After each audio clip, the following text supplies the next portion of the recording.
இந்த வீடியோல Naruto Shippuden season 2 episode 44 நம்ம பார்க்க போறோம். ஓப்பனிங்ல ஒரோச்சிமாரு சாயோட கதையை முடிச்சிருப்பான். பயங்கரமா அந்த ஸ்னேக் ஸ்வார்ட் குத்தி நிக்கும். உனக்கு மேனஸே தெரியல தம்பி அப்படின்பா ஒரோச்சிமாரு. திடீர்னு பார்த்தா சாய் மெல்ட் ஆகிற மாதிரி இருக்கும். இந்த ஒரு ஜுட்சுவை இன்க்ளோன் ஜுட்சுன்னு சொல்லுவாங்க. சாய் இல்ல, இது சாயோட குளோன். அந்த ஸ்னேக் ஸ்வார்ட் பாத்தீங்கன்னா ஸ்னேக்க டிரான்ஸ்ஃபார்ம் ஆகி ஒரோச்சிமாரு கிட்டே போயிரும். ஒரு சுப்பீரியரை பாக்குறதுக்கு வரைனா ப்ராப்பரா நேருக்கு நேர் வந்து பாக்கணும் அப்படின்னு ஒரோச்சிமாரு சொல்லவும் சாய் பாத்தீங்கன்னா கிரவுண்ட்ல இருந்து வெளியே வருவான். இன்னொரு பக்கம் யாமட்டோ பாத்தீங்கன்னா நருட்டோவோட உடம்புல இருக்க அந்த 9 டெயில்ஸ ஃபர்ஸ்ட் ஒகாகேயோட ஜுட்சுவை யூஸ் பண்ணி சப்ரஸ் பண்ணிட்டு இருப்பாரு. நருட்டோ வலி தாங்க முடியாம கத்திக்கிட்டே இருப்பான். நருட்டோவை பார்த்துட்டு சக்குரா அவன் உடம்பு முழுக்கவுமே காயங்களா இருக்கு அப்படின்பா. யாமட்டோ சப்ரஸ் பண்றதுக்கான அந்த கடைசி ஸ்டேட் எல்லாம் போகும்போது நருட்டோ பயங்கரமா கத்துவான். எல்லா சக்கராவுமே போனதுக்கு அப்புறமா நருட்டோவை பார்க்கும் போது ஃபயர் ஆக்சிடென்ட்ல இறந்தா எப்படி இருப்பாங்களோ அதே மாதிரி இருப்பான். அந்த 10 பில்லர்ஸையுமே பாத்தீங்கன்னா ரிலீஸ் பண்ணிடுவாரு யாமட்டோ. நருட்டோ அன்கான்சியஸ்ல இருக்கனால அப்படியே முன்னாடி விழுந்துருவான். ஒரு வழியா அது முடிவுக்கு வந்துருச்சு அப்படின்னு யாமட்டோ. சக்குரா நருட்டோன்ட்டு அழுதுகிட்டே ஓடுவா.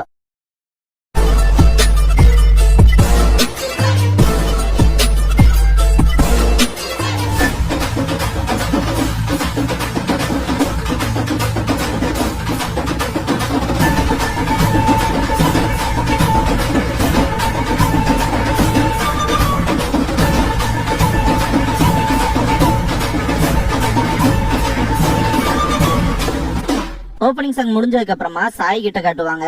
தி சீக்ரெட் ஆஃப் தி பேட்டில் அப்படிங்கிற இந்த எபிசோடோட டைட்டில் போட்டு ஸ்டார்ட் பண்றாங்க. சாய் கிரவுண்ட்ல இருந்து வெளியே வரவும் சொல்ல வந்தது இப்ப சொல்லு அப்படின்பா ஒரோச்சிமாரு. உண்மை என்னன்னா என் மாஸ்டர் டான்சோ கோனஹா வில்லேஜ நீங்க அழிச்சதுல இருந்து அப்படின்பா.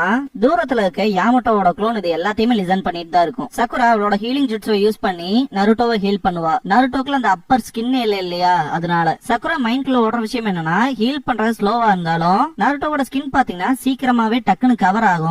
நருட்டோக்கு இப்ப வரைக்குமே காயங்கள் சீக்கிரமாவே ஆறிடும். அதுக்கு அந்த 9 டெயில்ஸோட சக்கராக்கு தான் தேங்க்ஸ் பண்ணணும் அப்படின்னு மைண்ட்ல திங்க் பண்ணுவா. யாமட்டோ மைண்ட்ல ஓடுற விஷயம் என்னவா இருக்கும்னா ஜெராயா சொல்லிருப்பாரு இல்லையா, 9 டெயில்ஸோட அந்த க்ளோக் ஃபார்ம் ஆகிறப்ப அந்த சக்கரா நருட்டோவை ப்ரொடெக்ட் பண்ற மாதிரி தான் தெரியும். ஆனா உண்மை என்னன்னா அவனோட உடம்பு கண்டினியூஸா டேமேஜ் ஆகிட்டே வரும் அந்த 9 டெயில்ஸோட க்ளோக்னால.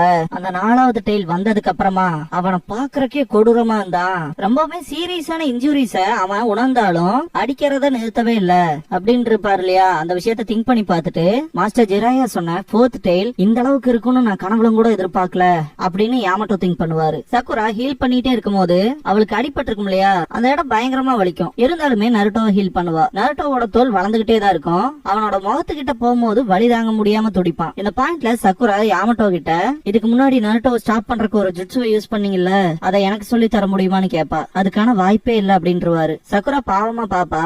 யாமட்டோ சொல்ற விஷயமே என்னவா இருக்கும்னா ஃபர்ஸ்ட் ஒகாகே டிஎன்ஏ செல்ஸ் எனக்குள்ள இருக்கு. லீஃப்லயே என்ன தவிர இந்த ஒரு ஜுட்சுவை வேற யாராலையும் பெர்ஃபார்ம் பண்ண முடியாது. இந்த ஜுட்சு 9 டெயில்ஸோட அந்த சக்கராவை வலுக்கட்டாயமா சப்ரஸ் பண்ணும், அடக்கிரும். நான் இன்ஹெரிட் பண்ணிருக்க ஃபர்ஸ்ட் ஒகாகேவோட டிஎன்ஏ செல்ஸ் இருந்தா மட்டும்தான் இந்த ஒரு ஜுட்சுவை பண்ண முடியும். என்னோட பவர் ஒரு எக்ஸ்பெரிமெண்டல் காப்பி. ஃபர்ஸ்ட் ஒகாகேவோட ஒரிஜினல் அந்த சேம் லெவலுக்கு எல்லாம் இருக்காது. நருட்டோவோட கழுத்துல இருக்குல்ல அந்த நெக்லஸ், அது ஃபர்ஸ்ட் ஒகாகேவோடது. அது ஒரு சக்ரா கிறிஸ்டல். ஃபர்ஸ்ட் ஒகாகேவோட சக்கராவை எதிரொலிக்கும். அந்த நெக்லஸ் மூலமா ஜின்சுரிக்கியோட சக்கராவை கண்ட்ரோல் பண்ண முடியும். இந்த ஒரு பவர் காரணமா தான் ஃபர்ஸ்ட் ஹொகாகேனால ஹொகாகேவா மாற முடிஞ்சது. அதுன்னு மட்டும் இல்லாம அந்த ஒரு காரணத்தினாலதான் நான் உங்க டீமுக்கும் கேப்டனா இருக்கேன் அப்படின்னு பாரு. நருட்டோ ரொம்பவுமே கஷ்டப்படுவான் மூச்சு விடுறக்கே. சக்குரா இது எப்பவுமே இப்படிதான், நருட்டோக்கு என்னால பண்ண முடிஞ்சது எல்லாமே சின்ன சின்ன ஹெல்ப் மட்டும் தான், யார் வேணாலும் பண்ணலாம் அப்படின்ட்டு ஃபீல் பண்ணுவா. அவளோட கை ரொம்பவுமே வலிச்சாலும் ஹீல் பண்ணிட்டே இருக்கா இல்லையா, அதை யாமட்டோ திங்க் பண்ணிட்டு நீ பண்ற விஷயம் பெருசோ சின்னதோ அதெல்லாம் இங்க இம்பார்ட்டன்ட் இல்ல அப்படின்னு யாமட்டோ சொல்லும் போது சக்குரா பாப்பா எது முக்கியம் தெரியுமா, நருட்டோ மேல உனக்கு இருக்க அந்த அக்கறை தான். சக்குரா என்னால உன்னை பார்த்தே சொல்ல முடியும் நீ எவ்வளவு உண்மையா அப்படின்னு யாமட்டோ சொல்ல வரும்போது நருட்டோ முடிச்சிட்டு சக்குரா அப்படின்பா எந்திரிப்பான். அவனுக்கு கழுத்து ரொம்பவுமே வலிக்கும். இத பார்த்து சக்குராலாம் ஆனந்த கண்ணீர் விடுவா.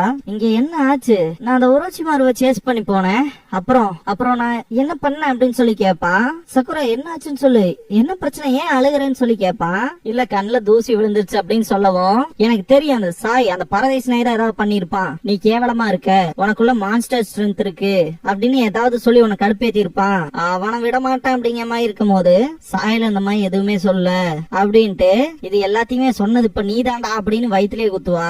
சக்குரா இப்பதான் திங்க் பண்ணி பார்த்துட்டு கேப்டன் யாமட்டோ கிட்ட சாய் எங்க இருக்கான்னு சொல்லி கேப்பா. சாய் சைட் காட்டுவாங்க. இந்த விஷயத்த தான் டான்ஸோ உங்ககிட்ட சொல்ல சொன்னாரு அப்படின்பா. நல்லா இன்ட்ரெஸ்டிங்காவே இருக்கு அப்படின்ட்டு சிரிப்பான் ஒரோச்சிமாரு. தூரத்துல இருந்து கேப்டன் யாமட்டோவோட க்ளோன் இது எல்லாத்தையுமே பார்த்துட்டு தான் இருக்கும். இது ஒரு நல்ல கதை தான், இருந்தாலுமே இதை நம்பருக்கு எனக்கு ஏதாவது ஒரு காரணம் சொல்ல அப்படின்னு ஒரோச்சிமாரு சொல்லவும் சாய் கைய தூக்குறக்கே பயப்படுவான். பார்த்தா அவன் பேக் பேக்ல தான் கை விடுவான். பின்னாடி இருந்து காபுட்டோ அட்டாக் பண்ணுவான். முன்னாடி பாத்தீங்கன்னா சாயோட ஸ்கிரால், அப்புறம் அவனோட பெயிண்டிங் பிரஷ், அப்புறம் அந்த சீக்ரெட் டாக்குமெண்ட் வந்து கொடுத்திருப்பான் இல்லையா பவுண்டேஷன்ல இருந்து ஒருத்த வந்து, அதுவும் கிடக்கும். என்னடா பண்ண பார்த்த அப்படின்னு காபுட்டோ கேட்கவும், இது ஒண்ணும் பிரச்சனை இல்ல காபுட்டோ, அவனை விடு, அந்த குழந்தை இன்னையில இருந்து நம்மளோட சப்பார்டினேட்ஸ்ல ஒருத்தனா இருக்க போறான் அப்படின்னு ஒரோச்சிமார் சொல்லும் போது இவனை நம்பலாமான்னு சொல்லி கேட்பான். அந்த என்வெலப்ல பாருங்க, அதுல இருக்க கண்டென்ட்ஸ்ல உங்களை கன்வின்ஸ் பண்ணலாம், அதை முதல்ல ஓபன் பண்ணுங்க, அதை டான்ஸோ கொடுத்தது அப்படின்பா. சாய் ஒரோச்சிமாரு பக்கத்துல வந்து அந்த என்வெலப்ப ஓபன் பண்ணி பார்த்துட்டு ஷாக் ஆவான். அதுல என்ன இருக்கு அப்படின்னு சொல்லி காபுட்டோ கேட்கவும், முதல்ல அவனை விடு, அவனும் நம்மளோட தான் வரப்போறான் அப்படின்னு ஒரோச்சிமாரு. காபுட்டோ எந்திரிக்கவும் சிரிப்பான். என்ன போலாமா சாய், அதான உன் பேரு அப்படின்னு ஒரோச்சிமாரு கேட்கவும் சிரிப்பான். 3 பேருமே கிளம்பிடுவாங்க. தூரத்துல இருந்து நடக்கிற விஷயத்த பாத்துட்டு இருந்த கேப்டன் யாமட்டோவோட க்ளோன் பாத்தீங்கன்னா நினைச்ச மாதிரியே தான் அப்படிங்கும். நருட்டோ கிட்ட காட்டுவாங்க.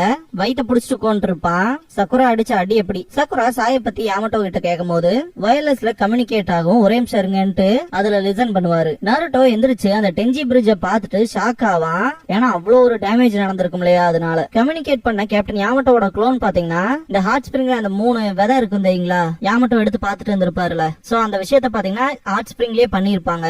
அதனால அவனை தேடி போறது அவ்வளவு ஒன்னும் கஷ்டமா இருக்காது அப்படின்ட்டு ஒருத்தனை ஈஸியா தேடி கண்டுபிடிக்கிறதுல தாண்டா நான் ஸ்பெஷலிஸ்டே அப்படின்ட்டு அந்த க்ளோன் பின்னாடியே ஃபாலோ பண்ணிட்டு போகும். கேப்டன் யாமட்டோ கிட்ட இந்த விஷயங்களை எல்லாம் இன்ஃபார்ம் பண்ணிட்டு சக்குரா யாமட்டோ கிட்ட திரும்ப கேட்கவும், சாய் ஒரோச்சிமாரு கூட போயிட்டான் அப்படின்பாரு. இத கேட்ட சக்குரா நருட்டோ 2 பேருமே ஷாக் ஆவாங்க. சக்குரா ஒன்னானா என்னதான் சொல்ல வரீங்கன்னு சொல்லி கேட்கவும், நீங்க 2 பேரும் என்ன ஃபாலோ பண்ணுங்க அப்படின்பாரு யாமட்டோ. இதுக்கப்புறமா 3 பேருமே சாய் அண்ட் ஒரோச்சிமாரு மீட் பண்ணிட்டாங்க இல்லையா, அந்த இடத்துல நிப்பாங்க. அந்த எர்த்த ஃபீல் பண்ணி பார்த்துட்டு இது இன்னுமே சாஃப்டா இருக்கு, அது மட்டும் இல்லாம என்ன இந்த இடத்துல இவ்வளவு விஷயங்கள் அழிஞ்சிருக்கே, இங்க என்னதான் நடந்துச்சு, அது மட்டும் இல்லாம பிரிட்ஜ் எல்லாம் ரொம்ப மோசமா டேமேஜ் ஆயிருந்துச்சு, என்ன ஆச்சுன்னு சொல்லுங்கன்னு சொல்லி கேட்கவும், கேப்டன் யாமட்டோ உனக்கு எதுவுமே ஞாபகத்துல இல்லையான்னு சொல்லி கேட்பாரு. நருட்டோ திங்க் பண்ணுவான். அப்படின்னா இது மாஸ்டர் ஜெராயா சொன்ன மாதிரியே தான் அப்படின்னு யாமட்டோ திங்க் பண்ணும் போது ஜெராயா சொல்லிருப்பாரு இல்லையா, அவனோட கோவம் தான் இந்த ஒரு விஷயத்த ட்ரிகர் பண்ணி விடுதுன்னு. எவ்வளவு டெய்ல்ஸ் முளைக்குதோ அந்த அளவுக்கான கோவம் அவனுக்குள்ள இருக்கும். 3 டெய்ல் வர வரைக்குமே அவன் தெளிவாதான் இருந்தான். ஆனா 4வது டெய்ல் வந்ததுக்கு அப்புறமா அவன் யாருங்கிறதே அவன் மறந்துட்டான். அழிக்கணுங்கிற அந்த தூண்டுதலை அவனை கண்ட்ரோல் பண்ண ஆரம்பிச்சது அப்படின்னு சொல்லி இருந்திருப்பாரு. இந்த இடத்துல ஒரு முக்கியமான விஷயத்த நான் சொல்லணும். நருட்டோவோட கோவம் எந்த அளவுக்கு அதிகமாகுதோ அந்த அளவுக்கு தான் அந்த டெய்ல்ஸோட நம்பர் ஜாஸ்தியாகும் சொல்லியிருக்காரு. நருட்டோக்கு ஒரு டைம்ல எல்லாம் மொத்தம் 9 டெய்லுமே வந்துரும், அதுவும் ஒரு பொண்ணுக்காக. அது யாருன்னு எல்லாத்துக்குமே தெரியும் நினைக்கிறேன். சோ அந்த ஆர்க்லாம் உண்மையாவே வரும்போது வெறித்தனமா இருக்க போகுது. சரி நம்ம எபிசோட்குள்ள போலாம். நருட்டோ திங்க் பண்ணி பார்த்தா நான் எதுக்கு அன்கான்சியஸா இருக்கணும் அப்படின்னு சொல்லி கேட்பான். இந்த பாயிண்ட்ல யாமட்டோ அண்ட் சக்குரா 2 பேருமே சொல்றதுக்கு தயங்குவாங்க. சக்குரா ஒரோச்சிமாரு உன்னை அடிச்சிட்டான், அதுலதான் நீ மயக்கமாயிட்ட அப்படின்னு சொல்லுவா. செம காண்டாவா நருட்டோ. இந்த பாயிண்ட்ல சக்குரா பாத்தீங்கன்னா சாயோட பொருள்கள்ல அந்த பிக்சர் புக்க நோட் பண்ணிட்டு போய் எடுப்பா. என்ன சாயோட பொருள் எல்லாமே இப்படி விழுந்து கிடக்குது, எதுக்காக பிக்சர் புக்கை இங்கே விட்டுட்டு போனா அப்படின்னு திங்க் பண்ணிட்டு இதுக்கு முன்னாடி பாத்தீங்கன்னா அந்த பிக்சர் புக்க பார்த்து இம்ப்ரெஸ் ஆயிருப்பா சக்குரா. போற வழியில ஃபுல்லா நான் அதை பாக்கலாமான்னு சொல்லி கேட்கும் போது இல்ல முடியாது, இத நான் முடிக்கல, அதை விட முக்கியமா இதை நான் யாருகிட்டயுமே கொடுத்தது இல்ல அப்படின்னு இருப்பான். மெயின் அது எங்க அண்ணனோடது அப்படின்னு சொல்லியிருப்பான். அந்த அளவுக்கு சாய் இந்த ஒரு பிக்சர் புக்கை வேல்யூ பண்ணி வச்சிருந்தான். ஆனா அது என்ன இப்ப கீழே கிடக்குது அப்படின்னு சொல்லவும் யாமட்டோ வந்துட்டு ஒருத்தன் தனக்கு ரொம்பவுமே புடிச்ச பொருளை விட்டுட்டு போறானா, ஒரோச்சிமாரு முன்னாடி ரொம்பவுமே பதட்டமான நிலைமையில இருந்திருப்பான், அப்படிதான் காட்டுது அப்படின்பாரு. என்னமோ நீங்களே நேர்ல பார்த்த மாதிரி சொல்றீங்க அப்படின்பா சக்குரா. இல்ல நான் பாக்கல, என்னோட வுட் க்ளோன் இங்க இருந்தான்ல அவன் எனக்கு கம்யூனிகேட் பண்ணா, இந்த வயர்லெஸ் ரேடியோக்கு தான் தேங்க்ஸ் பண்ணணும் அப்படிங்கவும் நருட்டோ கொஞ்சம் குழப்பத்திலேயே தான் இருப்பான். சாய்க்கு என்னாச்சுன்னு சொல்லி சக்குரா கேட்பா. 2 விஷயம் நடந்திருக்கு. ஒன்னு சாய் ஒரோச்சிமாரு கூட கான்வர்சேஷன் பண்ணிருக்கான், அடுத்து ஒரோச்சிமாரு அப்புறம் காபுட்டோ கூட சேர்ந்து போயிட்டான் அப்படின்னு சொல்லுவாரு. இதுக்கு என்ன அர்த்தம் அப்படின்னு நருட்டோ கேட்பான். அவங்க என்ன பேசி இருப்பாங்க அப்படின்னு சொல்லி சக்குரா கேட்பா. யாமட்டோ அந்த விஷயத்தை எக்ஸ்பிளைன் பண்ணுவாரு. ஆக்சுவலா நம்மளே பாத்துருப்போம், அந்த க்ளோன் பாத்தீங்கன்னா ரொம்பவுமே தூரத்துலதான் நின்று இருக்கும், இவனுங்க கிட்ட மாட்டிக்க கூடாதுன்னு. அந்த வகையில ரொம்பவுமே டிஸ்டன்ஸ் இருந்தனால அதை கேட்டிருக்க முடியாது. இந்த விஷயத்தை கேட்ட நருட்டோ என்னதான் பேசி இருப்பாங்க அப்படிங்கிற மாதிரி திங்க் பண்ணுவான். ஒருவேளை அவனை வலுக்கட்டாயமா கிட்னாப் பண்ணி கூட்டிட்டு போயிருப்பாங்களோ அப்படின்னு சக்குரா கேட்பா. கிட்னாப் கிட்னாப் பண்ணிருப்பாங்களா? அதுக்கான வாய்ப்பெல்லாம் கிடையாது.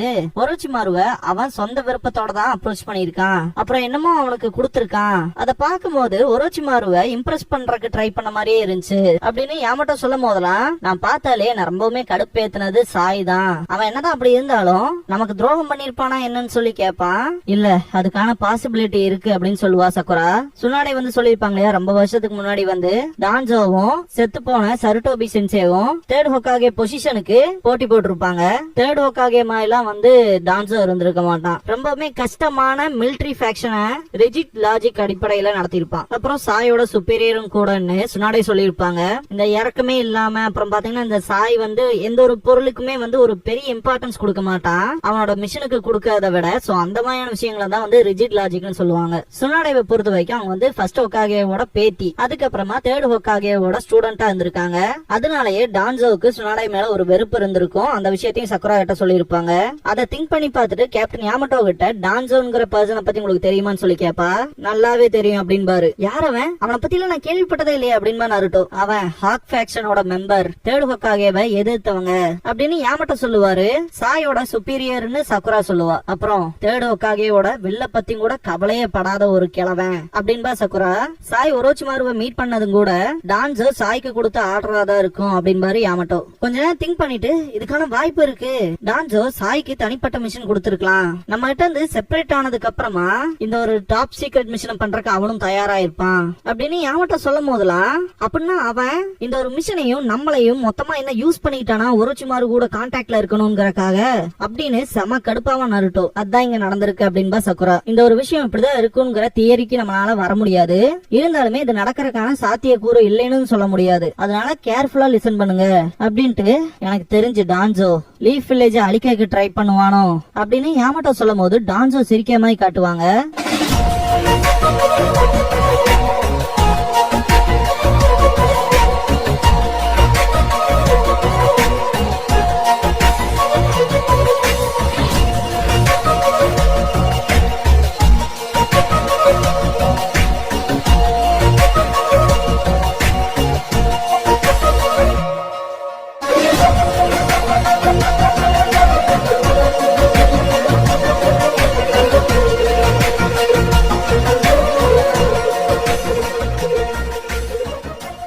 க்ளோசிங் சாங் முடிஞ்சதுக்கு அப்புறமா தி கான்சிக்வென்சஸ் ஆஃப் பீட்ரேயல் அப்படிங்கிற எபிசோட தான் நம்ம அடுத்து பார்க்க போறோம் அப்படின்பா நருட்டோ. இதுக்கு அப்புறமா நிஞ்சா ஸ்கூலோட ஸ்பெஷல் கிளாஸ்ல காட்டுவாங்க. யாமட்டோ ஃபர்ஸ்ட் ஹோக்காகேவோட நெக்லஸ பத்தி சொல்லுவாரு. இந்த கிறிஸ்டலை கிரியேட் பண்ணது ஃபர்ஸ்ட் ஹோக்காகே தான். அதை ஒரு ரேர் மினரல் மூலமா கிரியேட் பண்ணாரு. இதுல மொத்தம் 3 கோல்ட் லைன்ஸ் இருக்கிற மாதிரி இருக்கும், அந்த மவுண்டைன்ஸ் பிரதிபலிக்கிற மாதிரி. ஃபர்ஸ்ட் ஹோக்காகேவோட பேத்தியான சுனாடே கிட்ட கொடுத்தாங்க.